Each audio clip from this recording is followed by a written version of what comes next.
사랑합니다. 오늘 본문은 우리에게 익숙하지 않은 지명에서 일어난 일을 다룹니다. 그 지명은 복임이라고 하는 곳입니다. 복임이라고 하는 그 단어의 뜻은 백성들이 소리 높여 울었다라는 뜻입니다. 하나님 앞에서 백성들이 크게 소리를 높여 울었기 때문에 그 지역의 원래 이름을 두고 복임이라고 하는 이름이 붙은 겁니다. 하나님 백성들이 하나님 앞에서 우는 것은 좋을 때도 있습니다만은 오늘 본문은 그렇게 좋은 이유로 운 것은 아닙니다. 왜 이들이 복임 땅에서 하나님 앞에서 그렇게 소리 높여 울어야 했는지 1장부터 우리가 살펴보면 이해할 수 있습니다. 1장은 여호수아와 함께 또 여호수아 이후에 함께 그 가나안 땅 정복 전쟁을 했던 기사들이 기록되어 있습니다. 하나님이 여호수아를 통해 정복하게 하신 땅도 있고 여호수아가 살아있는 동안에 다 정복할 수 없어서 각 지파들에게 땅을 다 분배해 주었습니다. 땅을 다 전쟁 끝나고 나누어 주었다는 것이 아니고 어떤 지파는 이 지역 가서 전쟁하고 또 다른 지파는 저 지역 가서 전쟁하고 이렇게 전쟁터를 나누어 주었다는 뜻입니다. 그런데 그 과정 중에 어떤 지파는 순종함으로 힘들고 어려워도 전쟁을 통해서 그 땅을 하나님의 땅으로 만들어 갔는가 하면 어떤 지파는 그렇게 하지 않았습니다. 하나님 말씀 순종해서 힘들고 어려워도 내 마음에 드는 기름진 땅이든 또 내 마음에 들지 않는 척박한 땅이든 또 내가 정복해야 할 대상들이 철기와 병거를 가지고 있든 없든 그저 순종하며 나갔던 지파가 있는가 하면 하나님의 말씀에 순종하는 듯 하지만 사실은 순종하지 않은 지파의 이야기를 오늘 본문 27절부터 다룹니다. 그 지파의 이름을 기록을 하는데 첫 번째로 기록된 지파가 므낫세와 에브라임 지파입니다. 원래 지파는 야곱의 12아들의 이름을 따기 때문에 므낫세와 에브라임 지파라고 하면 안 되죠. 야곱의 12아들에는 므낫세와 에브라임이 없어요. 요셉이라고 하는 야곱의 아들 두 아들의 이름이 므낫세와 에브라임입니다. 그건 요셉 지파가 그만큼 너무 많아졌기 때문에 커졌기 때문에 여호수아가 므낫세와 에브라임으로 다시 지파를 나누었습니다. 그만큼 그들의 조상 요셉에 대한 프라이드가 굉장하고 그들의 인구가 가장 많았기 때문에 그들은 정말 대표적인 지파라고 할 수 있는데 그들이 하나님 앞에 큰 죄를 짓습니다. 전쟁은 했어요.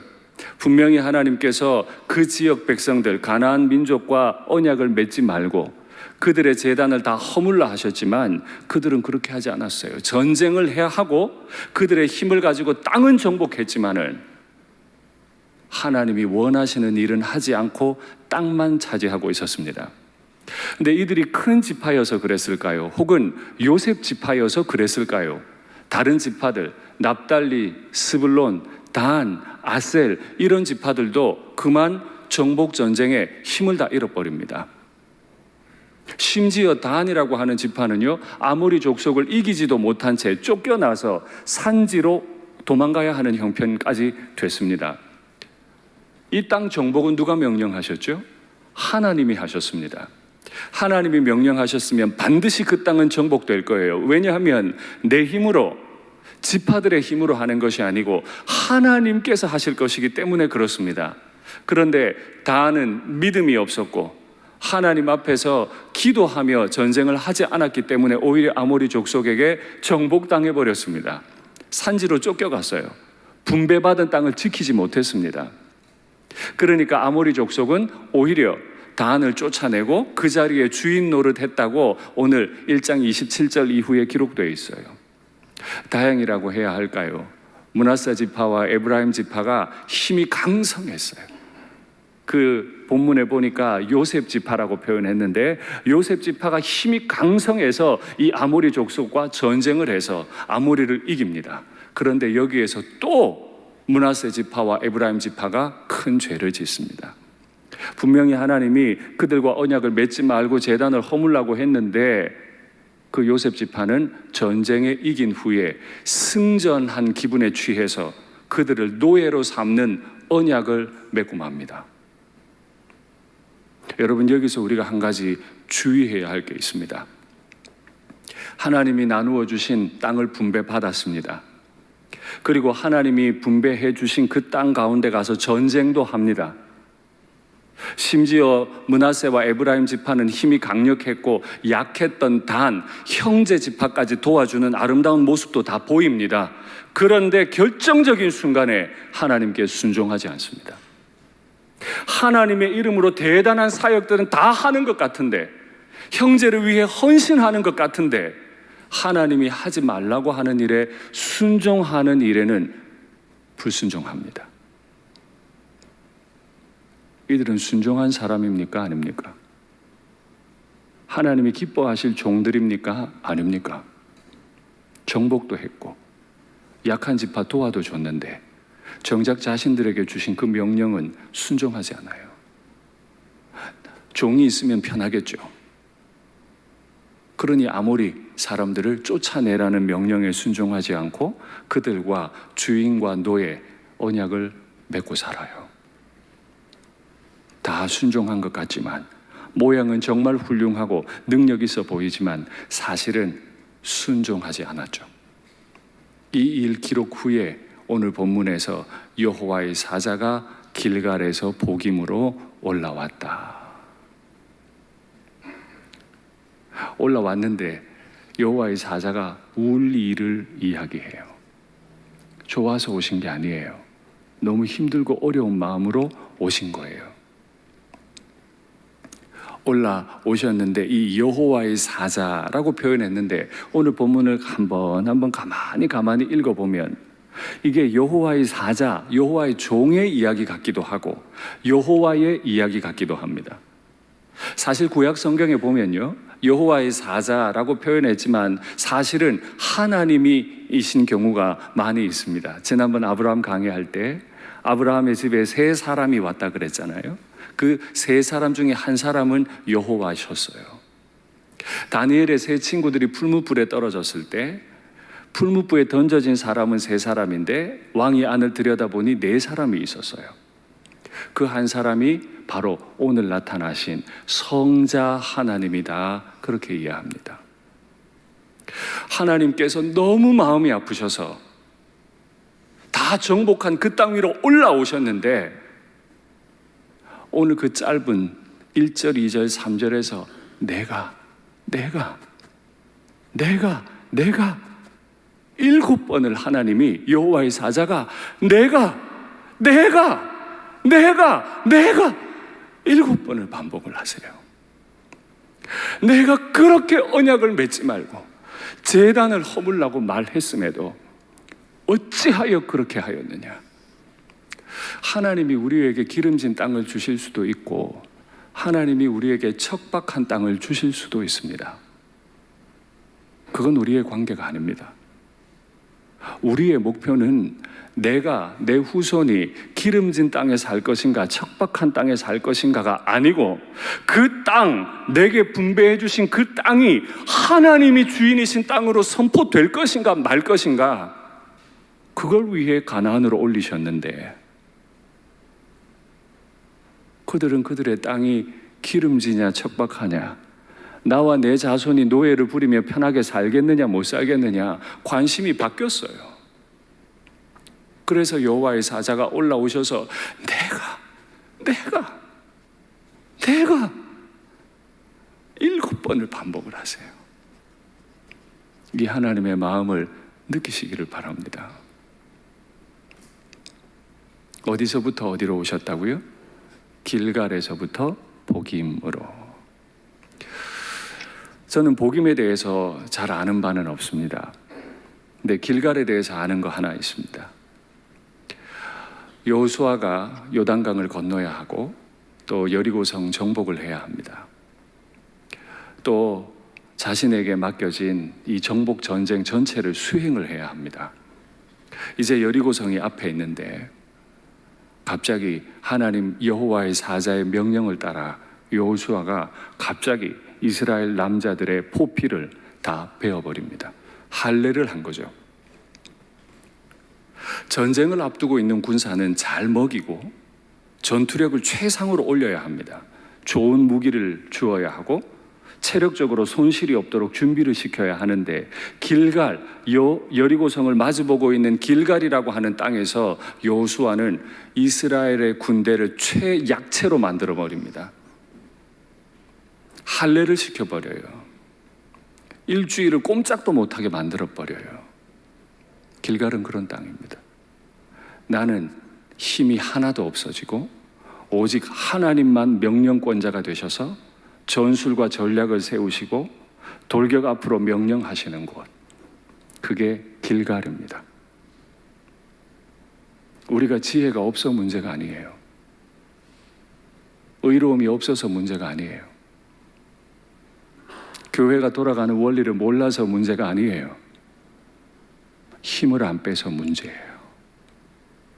이 교회에 문제가 생긴다면 담임 목사가 힘을 안 빼서 그래요. 이 교회에 문제가 생긴다면 장로님들, 집사님들, 권사님들, 중직자들께서 하나님 앞에서 길갈에서처럼 나를 약하게 만들어버리고 오직 하나님만 강하게 세워드려야 하는데, 우리가 너무 힘이 세서 그래요. 내가 약할 그때 그가 곧 강함이라. 할렐루야. 이번 한 주 복임에 서지 마시고 길갈에 서시기를 바랍니다. 하고 싶은 말 많아요.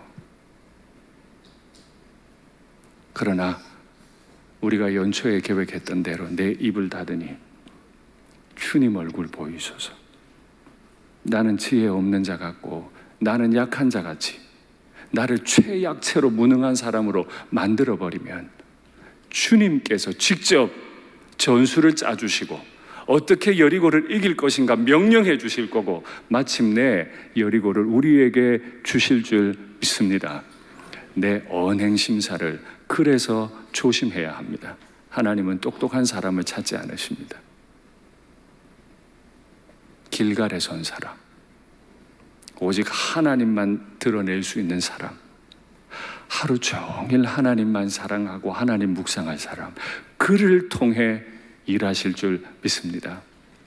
그 여호와의 사자가 그 길갈, 오직 나는 약해지고 하나님만 강하셨던 그 길갈에서부터 20년 지나 복임으로 오셨다. 이건 전략적인 기록이에요. 이 사사기를 기록한 기록자가 전략적으로 쓴 거예요. 그러면 하나님 그동안에 백성들과 함께 하지 않으셨나요? 20년 내내 정복 전쟁이 이루어졌었는데 길갈에만 계시고 다른 데는 안 계셨나요? 아니죠. 그러나 하나님 상징적으로 말씀 주세요. 나는 지금 내 앞에서 약해질 사람을 찾고 있다. 그런데 너희는 너무 강해. 므낫세 에브라임아, 너희에게 내가 힘을 줬는데 너희 마음대로 언약을 맺고 제단을 허물지 않는 것은 어찌하여 그렇게 하였느냐 물으시는 거죠. 하나님은 백성들을 정죄할 수 있는 주인이십니다. 그들이 광야에 있을 때도 하나님은 그들을 돌보아 주셨고 애굽에 있을 때도 하나님은 그들의 주인이셨습니다. 지금도 주인이시기 때문에 그들의 잘못을 책망할 수 있지만 물으십니다. 어찌하여 그렇게 하였느냐? 아담이 범죄했을 때도 누가 너의 벗음을 가르쳐 주었느냐? 가인이 아벨을 죽였을 때도 너의 동생 아벨이 어디에 있느냐? 자꾸 물으시죠. 왜 물으십니까? 몰라서 물으십니까? 죄를 지었더라도, 입술이 더럽더라도 이 더러운 입술로 하나님 앞에 내 죄를 고백하라고, 빨리 잘못했다고 말하라고, 어찌하여 그렇게 하였느냐? 여러분, 성경을 읽는다고 하는 건, 기도한다고 하는 건 정말 듣기 싫은데 이 하나님의 음성을 듣는 행위예요. 내 귀에 좋은 말 듣는 시간이 아니고 내 자식 잘 되게 해달라고 하는 그 귀하고 근본적인 기도가 있지만 그것보다 먼저 어찌하여 그렇게 하였느냐라고 물으시는 하나님의 엄중한 질문을 듣고 그 앞에서 어떤 말도 할 수 없어 그저 눈물만 흘리는 것이 기도요, 성경 읽기입니다. 지난 한 주 그렇게 보내셨습니까? 네, 그 말을 들었던 이스라엘 백성들이 많이 울었어요. 그래서 그 땅 이름이 복임이라. 여러분, 운다고 다 되는 게 아니죠. 이들이 하나님의 책망을 받고 울었으면 그 다음에 그 행위가 반복이 안 돼야 하죠.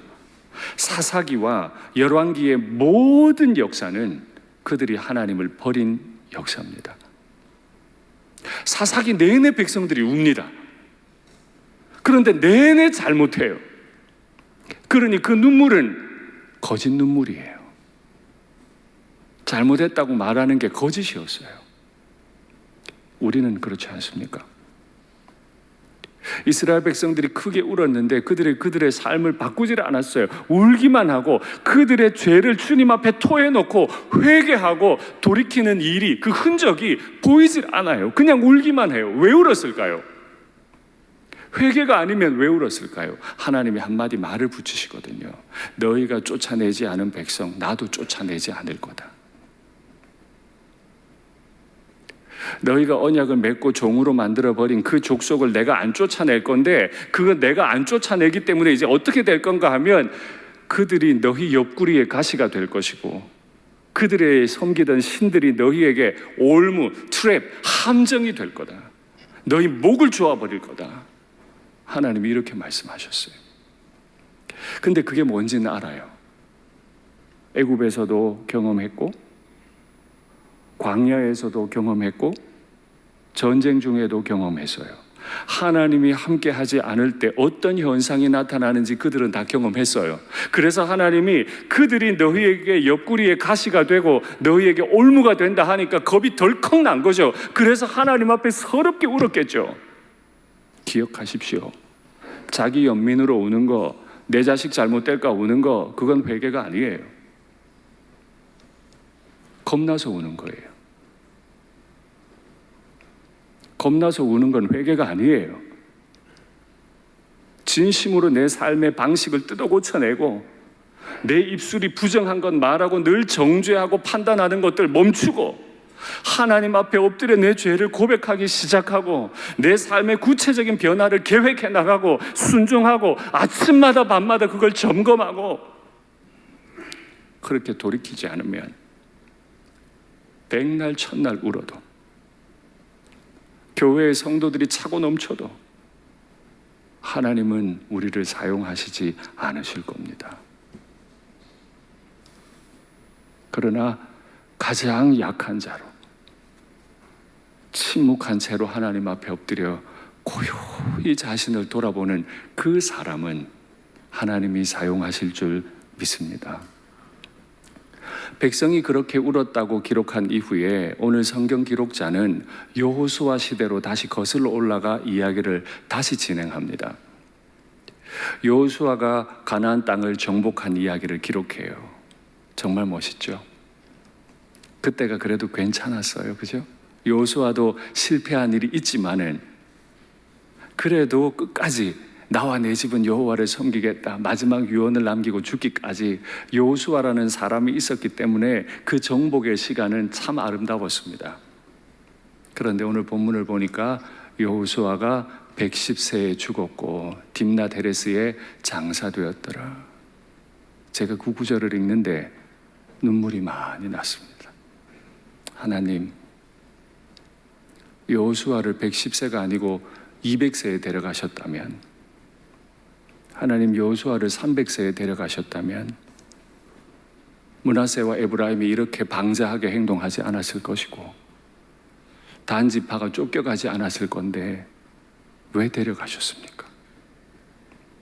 안 데려가실 수 있는 정능자가 왜 데려가셨습니까? 이 질문이 제게 생겨요.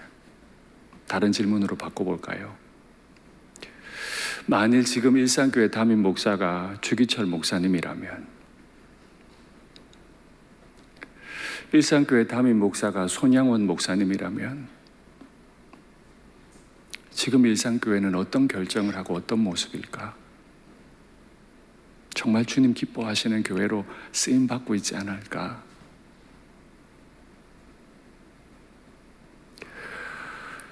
우리 일산교회 장로님들께서 고당 조만식 장로님이셨다면 일산교회의 모습은 어땠을까?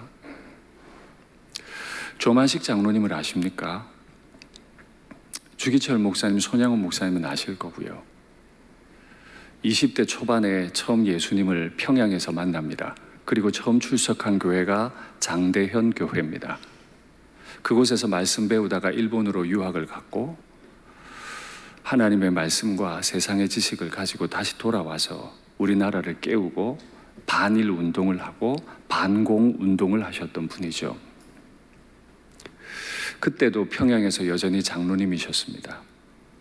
산정현 교회, 주기철 목사님이 담임 목사님, 조만식 장로님이 당회원. 제가 눈물이 많이 나더라고요. 하나님, 왜 제가 주기철이 아닙니까? 하나님, 왜 제가 조만식이 아닙니까? 제가 왜 손양원이 아닙니까? 왜 그분들을 빨리 데려가셨습니까? 그분들이 100세를 사셨다면, 그분들이 200세를 사셨다면 한국교회 지금 이렇게 안 됐을 텐데. 여러분께 묻겠습니다.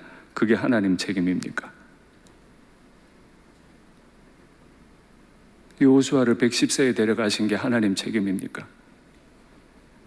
주기철 목사님, 손양원 목사님, 조만식 장로님이 천국에 그렇게 일찍 가신 게 하나님 책임입니까? 아니잖아요.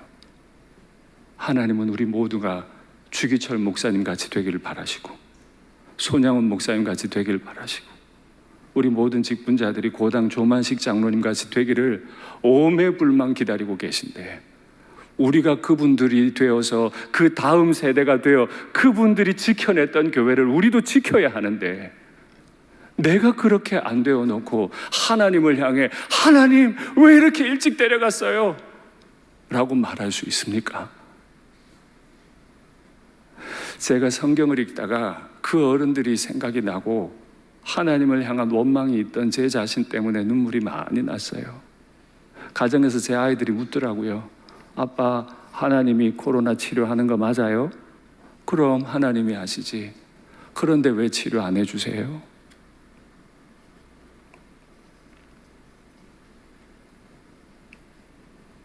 너희 옆구리에 가시가 되고 그들의 신들이 너희에게 올무가 될 것이다. 저는 지난 4개월 동안 두려워서, 하나님 두려워서 조심조심 설교하느라고 애를 썼습니다. 그러다가 다음 세대를 위해 지난 4주간 말씀드리고 오늘이 5번째입니다. 그 어떤 다음 세대 세우려는 노력 중에 가장 귀한 노력은 나 자신이 여호수아의 길을 걷고 있는가, 길갈에서처럼 내 입을 닫고 정말 가장 연약한 모습으로 떨어지고 있는가, 아니면 복임에서처럼, 아니면 그 아모리 산지에서처럼 함부로 행동하고 있는가, 그거 오늘 점검하셔야 됩니다. 그렇게 여호수아가 110세에 죽고 떠났더니 세상에 9절과 10절에 큰 변화가 일어나죠. 9절에 여호수아가 죽었고 딥나데레스에 장사됐다. 그리고 10절에 보니까 그 다음에 여호와를 알지 못하는 다른 세대가 일어났다. 간혹 목사님들, 다음 세대를 세우고자 하는 의식 있는 목사님들이 설교하실 때 이 10절을 인용하시면서 왜 다음 세대가 아니고 다른 세대라고 표현했냐? 달라졌어요. 여호수아의 가문에서 다른 세대가 나와요. 모세의 레위 지파에서 다른 세대가 자꾸 나와요. 신앙이 달라져 버린 세대가 자꾸 나오는 거죠. 목사 가문에 목사 나야죠. 장로님 가문에 장로님이 나야죠. 정치인 가문에 정치인이 나기를 바라는 게 맞고, 정말 내가 그 직업을 통해 기쁨을 누리고 있다면 의사의 가문에 의사가 나기를 바라는 게 맞잖아요. 그런데 왜 하나님이 주신 그 가나안 땅에 들어갔던 그 2세대의 그 다음 세대가 다른 세대가 됐습니까? 여호와께서 행하신 그 큰 일을 알지 못하는 세대가 되었습니까? 분명히 그들이 안식일을 지켰을 텐데요. 수많은 율법 조항을 이야기하면서 하나님 얘기를 많이 했을 텐데 왜 그 다음 세대는 다른 세대가 되어버렸습니까? 지난번에 말씀드렸죠. 입으로 가르친 건 듣지 않습니다. 보여야 배웁니다. 내가 그렇게 하나님 앞에 내 힘을 다 뺀 모습을 보여야 자녀들도 그렇게 하나님의 종으로 살게 될 겁니다. 그 다음 말이 더 무서워요. 10절 하반절 말씀이 더 무서워요. 그들이 하나님을 버리고 그 백성들, 가나안 백성들이 섬기던 신을 따랐다. 사사기에서든지 열왕기에서든지 이스라엘 백성은 하나님 버리지 않았어요. 버릴 수가 없어요. 레위 지파가 있기 때문에 버릴 수가 없어요. 늘 때마다 하나님 말씀 들어요. 또 죄 지으면 죄 고백한다고 제물 들고 와요. 그들은 하나님을 버린 적이 없어요. 그런데 하나님이 보실 때 그들은 하나님을 버렸어요. 이게 무슨 상황이냐면 비유컨대 이런 겁니다. 나는 바람은 폈어도 아내는 안 버렸어. 두 집 살림한 거예요.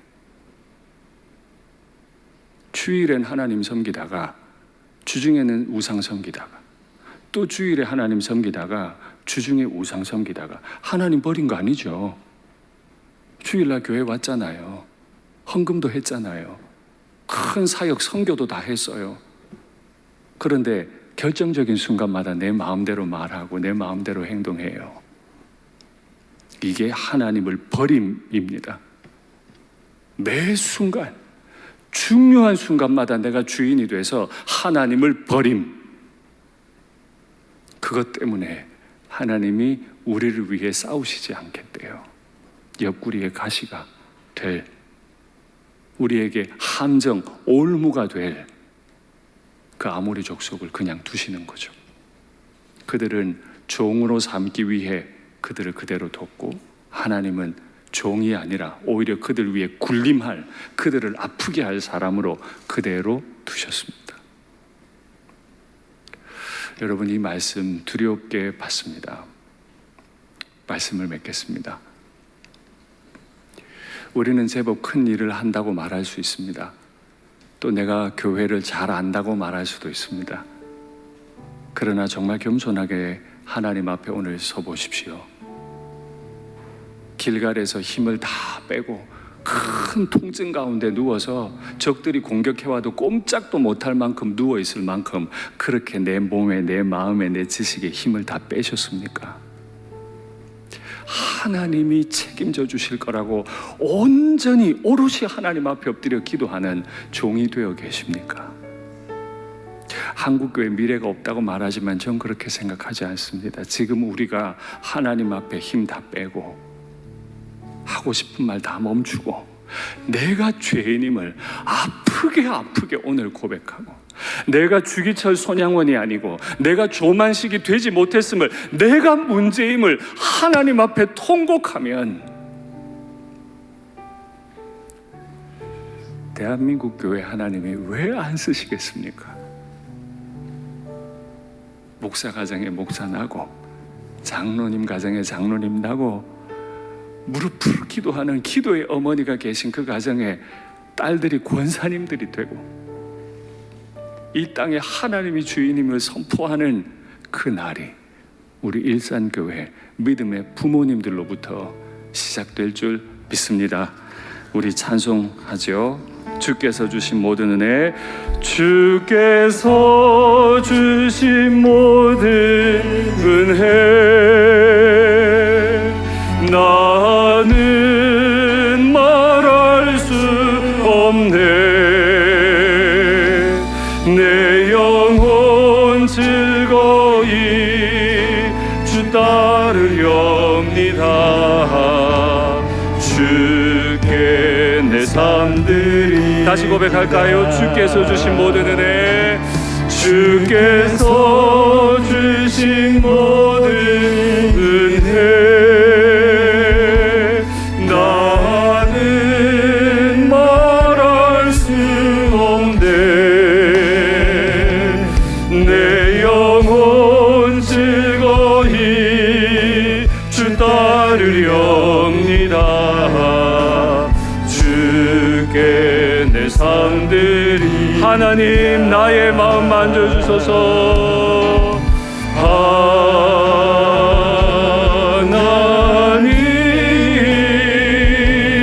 나의 마음 만져주소서. 하나님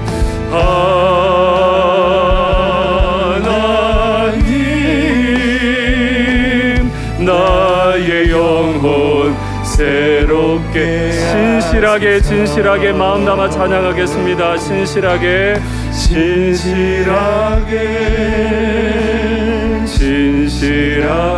거룩하게 능력 있게가 아니에요. 힘 있게가 아니에요. 진실하게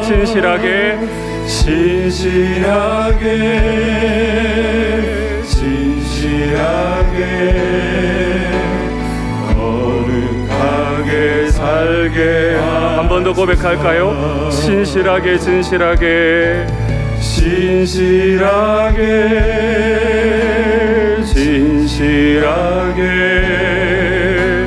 거룩하게 살게 하소서.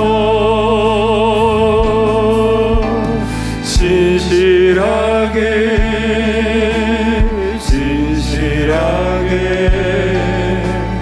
거룩하게 살게 다시 하나님의 이름 부를까요? 하나님 나의 마음 만져주소서. 하나님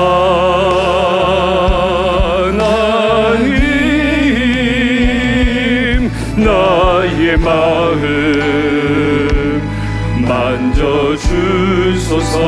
하나님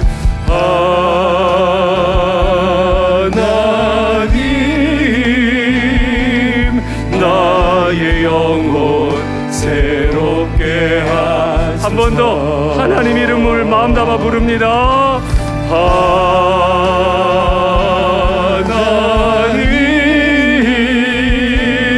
나의 마음 만져주소서. 하나님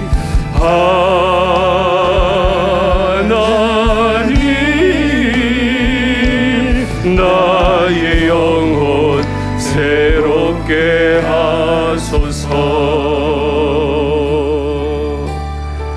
오늘은 기도를 두 번에 나누어서 하나님 앞에 드릴 텐데요. 눈을 감고 우리가 입으로 부른 찬양을 귀로 들어보십시오. 내 영 기뻐 노래합니다. 왜요? 주의 사랑에 매여. 우리가 말씀 받기 전에 찬양했던 대로 때로는 흑암 가운데 떨어집니다. 때로는 내가 미쁘지 않게 넘어질 수도 있습니다.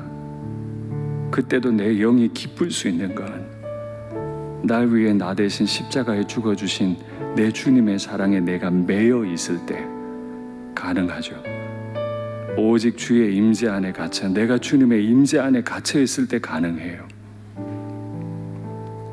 슬픈 마음, 죄 지은 마음, 부끄러운 마음들 하나님 다 아시죠 하고 다 내놓고 하나님의 손길이 내 마음 만질 때 가능해요. 그런 사람들의 입에는 똑똑해야 한다, 능력 있어야 한다, 남들을 가르치지 않고 내가 그저 모자란 인생으로 신실하게, 진실하게, 거룩하게 살겠죠. 얼마나 많은 불만을 우리 입으로 말할 수 있는 때입니까? 나라의 지도자들에 대해서, 또 일산교회에 대해서 얼마나 많은 말들을 할 수 있어요. 이번 한 주는 한번 멈추어 보시죠. 내가 진짜 주기철 목사님, 손양원 목사님의 길을 걷도록 기도하고, 내가 고당 조만식 장로님이 되도록 기도하고, 고요하게 회개의 눈물을 흘리고 내 삶을 돌이키면 주님이 우리를 도우실 줄 믿습니다. 이 시간에 말씀을 받은 대로 우리 가정, 우리 다음 세대를 위해 기도할 텐데, 화면에 기도의 제목이 있습니다. 일은 하는 듯 하면서도 회개는 하지 않고, 므낫세 에브라임 지파처럼 전쟁은 하는 것 같은데 자기를 돌이키진 않고 큰 비전에 대해서는 말하면서 하나님을 내 마음에 모시는 일에는 실패한 나를 용서하시고 회복시켜 주시옵소서. 누구를 평가하고 누구에 대해 함부로 말할 수 있어요? 내 가정, 내 교회의 다음 세대를 다른 세대로 방치해버린 나를 용서하옵소서. 이 책임이 누구에게 있습니까? 목회자를 비롯한 담임 목사를 비롯한 모든 목회자들에게 있겠죠. 그러면 직분자들에게는 없습니까? 주일학교 선생님들께는 없습니까? 가정의 부모님들께는 내 다음 세대가 다른 세대로 방치된 그 죄가 없습니까? 모두 주님의 신실한 종으로 거듭나야 할 줄 믿습니다. 여러분, 오늘 사람의 말로 받지 마시고 이 두 가지 기도 제목을 가지고 마음 아프게 복임의 눈물이 아니라 길갈에서 무력해져 버린 그 백성들 되게 해달라고 이 시간에 간절하게 주님 앞에 나아가겠습니다. 하나님 아버지, 우리가 때로는 거창한 비전을 말합니다. 교회는 이래야 한다 저래야 한다 말합니다. 이 나라가 이래야 한다 저래야 한다고 말합니다. 그러나 정작 내가 하나님 아버지 앞에 서서 내가 하나님 앞에서 나의 마음을 찢어내고 내 입술은 침묵하며 하나님 앞에 나를 돌이키는 죄를 고백한 것은 언제인지 오늘 아픈 마음으로 하나님 앞에 섭니다.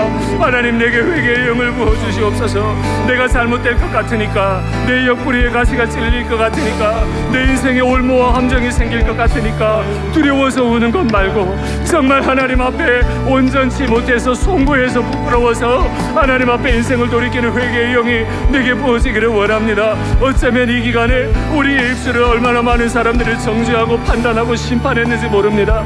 그럼에도 불구하고 나 자신 하나님 앞에 돌이키지 못하며 정작 나 자신은 돌이키지 않았던, 나는 눈물의 기도자가 되지 못했던 그런 나 자신을 주님 앞에 고백합니다. 내 자식 걱정하는 것 같지만 사실은 내 자식들을 위해 결단하지 않았음을 주님 앞에 고백합니다. 내 제자들에게 많은 말들은 한다고 하지만 정작 내가 그런 선생님, 내가 그렇게 주님 앞에 할례당한 백성같이 무기력하게 떨어져 버린 백성이 되지 못하고 늘 사람들을 향해 말을 했던 나 자신을 주여 용서하여 주시옵소서. 하나님, 제가 손양원 목사님 같지 못하고 제가 주기철 목사님 같지 못해서 주님 앞에 반듯한 신앙 가지지 못하며 한 영혼이라도 더 얻기 위해 몸부림했던 그렇게 작은 소양의 길을 걷지 못함을, 일사가고 이 길을 걷지 못함을 주여 용서하여 주시옵소서.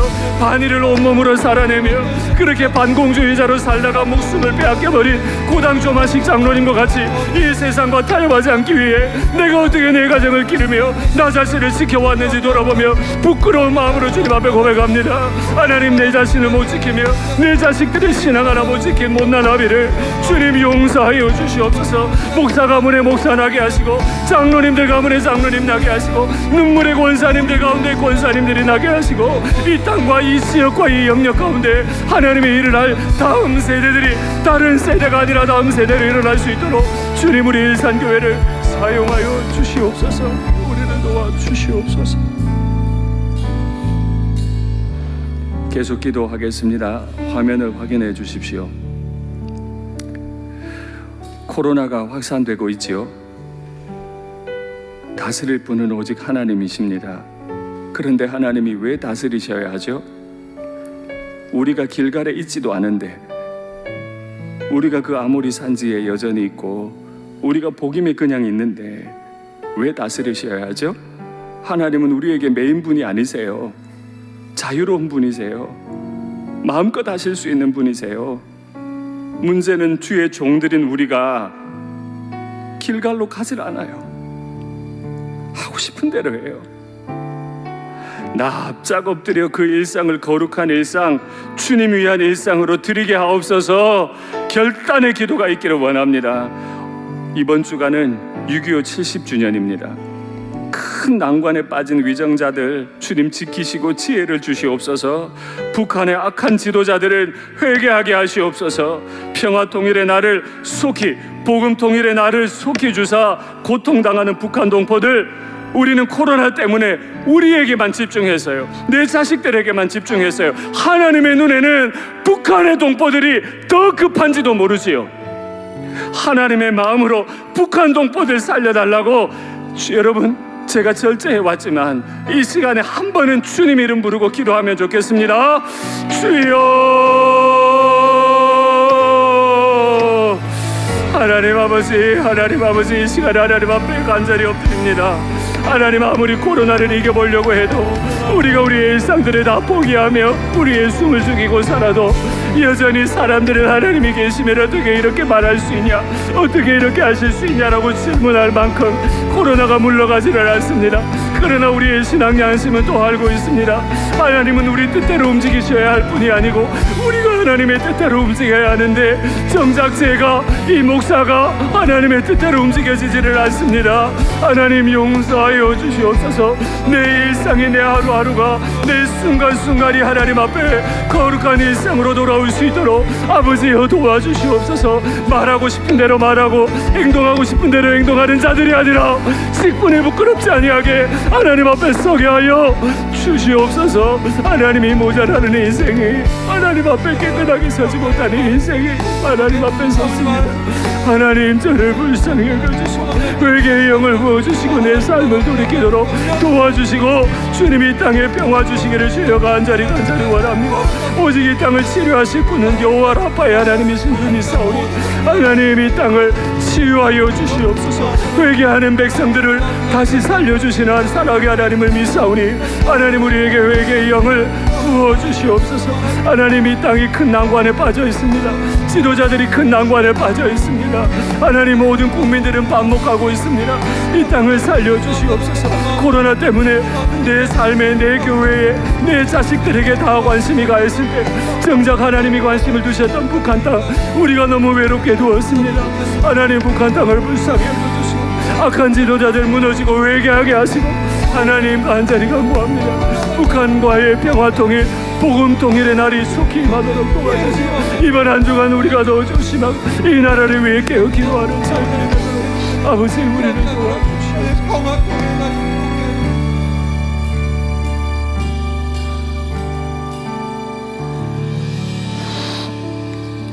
사랑의 하나님 아버지,